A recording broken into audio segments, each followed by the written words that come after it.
Hello दोस्तों, स्वागत है आप सभी का हमारे यूट्यूब चैनल दिशा निर्देश में। आज के लिए वीडियो इम्पोर्टेंट इसलिए है क्योंकि इस वीडियो में हम देखेंगे फिजिक्स आपका जो सब्जेक्ट है, इसमें मार्क डिस्ट्रीब्यूशन यानी किस किस चैप्टर से किस किस यूनिट से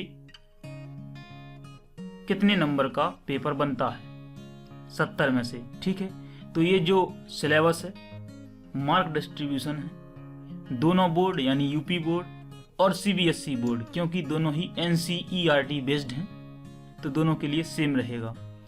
और अगर आप हमारे टेलीग्राम चैनल से जुड़ते हैं तो यहाँ पर मैं डेली क्विज अपलोड करता हूँ जो कि आपको एग्जाम में हेल्पफुल होंगे।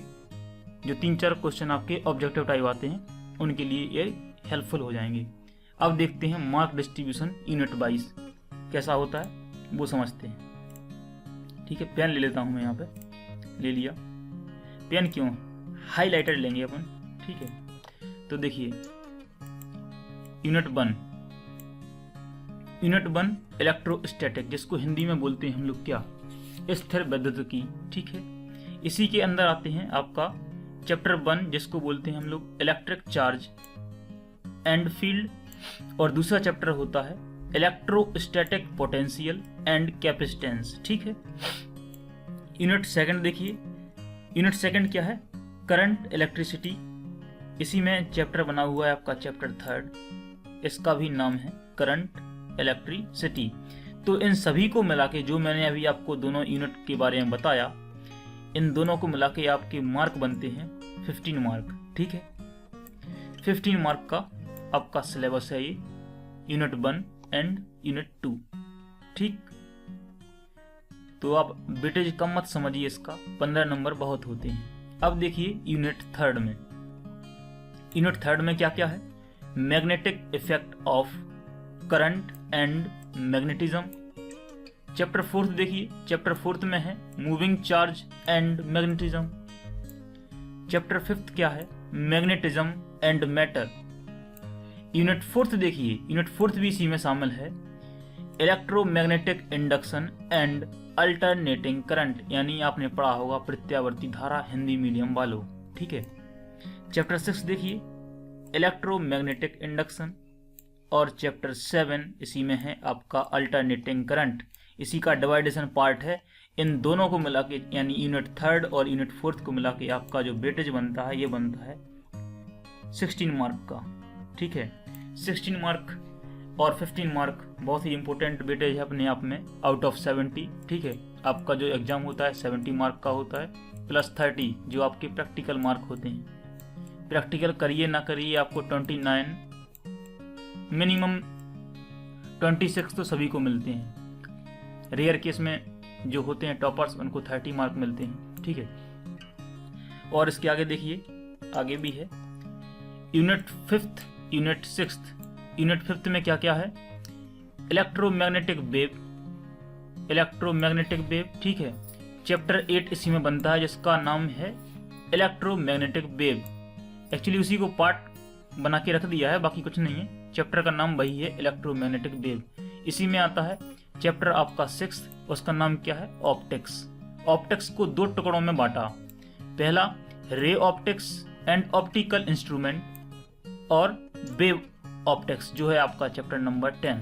यानी अगर बात करें दोनों को कंबाइन करने की तो 5वीं और 6वीं यूनिट मिला के आपकी बनती है 17 नंबर की।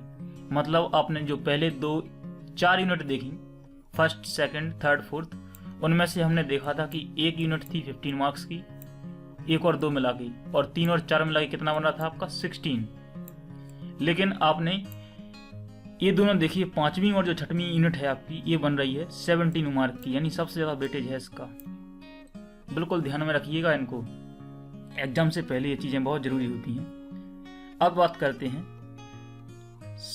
ये 7 और 8 यानी 7th यूनिट और 8th यूनिट में क्या क्या आता है। डबल नेचर ऑफ मैटर, यानी पदार्थ की द्वि प्रकृति या द्रव्य की डबल प्रकृति या डबल नेचर ऑफ, ठीक है, किसका, मैटर का, जो भी आप इसको समझना चाहें। ठीक है, चुंबकत्व एवं द्रव्य भी हम इसी में पढ़ते हैं।